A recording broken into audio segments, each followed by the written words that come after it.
بسم اللہ الرحمن الرحیم۔ ماہ رمضان کے متعلق چند باتیں عرض کرنی تھی۔ سب سے پہلی بات یہ ہے کہ جو اللہ تبارک و تعالیٰ نے ہمارے پاس ایک مہمان بھیجا ہے، ماہ رمضان کا مہینہ جو ہمارے پاس آیا ہوا ہے، یہ بطور مہمان ہے۔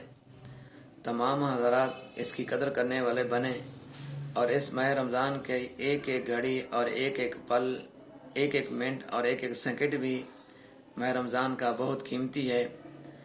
فرمایا اگر کسی آدمی کو معلوم ہو جائے، لوگوں کو معلوم ہو جائے کہ ماہ رمضان کا کتنا فائدہ ہے، ان روزوں کی کیا اہمیت ہے، ان روزوں کا کیا فائدہ ہے، فرمایا میری امت یہ خواہش کرتی کہ پورا سال ماہ رمضان ہونا چاہیے، یعنی کہ پورا سال روزے ہونے چاہیے، لیکن ہمارے پاس ایک مہینہ آیا ہے، اس کی ہم قدر کریں اور اس کا ہم اہتمام کریں، اور روزے کے جتنے بھی تقاضے ہیں ہم ان تمام روزوں کے تقاضوں کو پورا کریں۔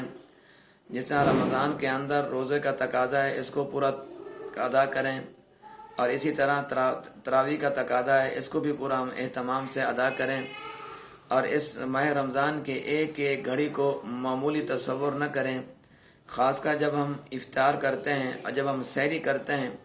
فرمایا یہ دو ٹائم ہوتے ہیں، افطار کے وقت اور سحری کے وقت اللہ تبارک و تعالی ہر انسان کی، ہر روزہ دار کی اللہ تبارک و تعالی دعا قبول کرتے ہیں، اس کی دعا رد نہیں کی جاتی۔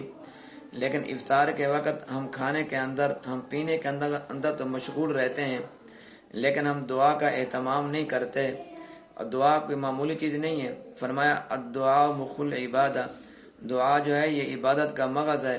ہم جو چیز اللہ سے مانگیں گے اور جو جائز چیز ہوگی، حلال چیز ہوگی، پاک چیز ہوگی، ہم جو اللہ سے مانگیں گے اللہ تبارک و تعالیٰ وہ چیز ہمیں ضرور عطا کریں گے۔ لیکن ہم اللہ سے مانگنے والے تو بنیں، ہم اللہ سے تو نہیں مانگتے لیکن مخلوق سے طلب کرتے ہیں، مخلوق سے سوال کرتے ہیں، لیکن ہم اللہ سے نہیں مانگتے۔ میرے دوستوں بزرگوں، اللہ تو وہ ذات ہے جو نہ مانگے اللہ ان سے ناراض ہوتا ہے۔ جو بندہ اللہ سے مانگے، اپنے خالق سے مانگے، اللہ اس سے خوش ہوتے ہیں، اللہ تبارک و تعالیٰ اس کو وہ چیز عطا بھی کر دیتے ہیں۔ دعا فرمائیں اللہ تبارک و تعالیٰ مجھے بھی، آپ کو بھی ماہ رمضان کا تقدس بحال کرنے کی اور اس کو پورا اہتمام سے ادا کرنے کی توفیق عطا فرمائیں۔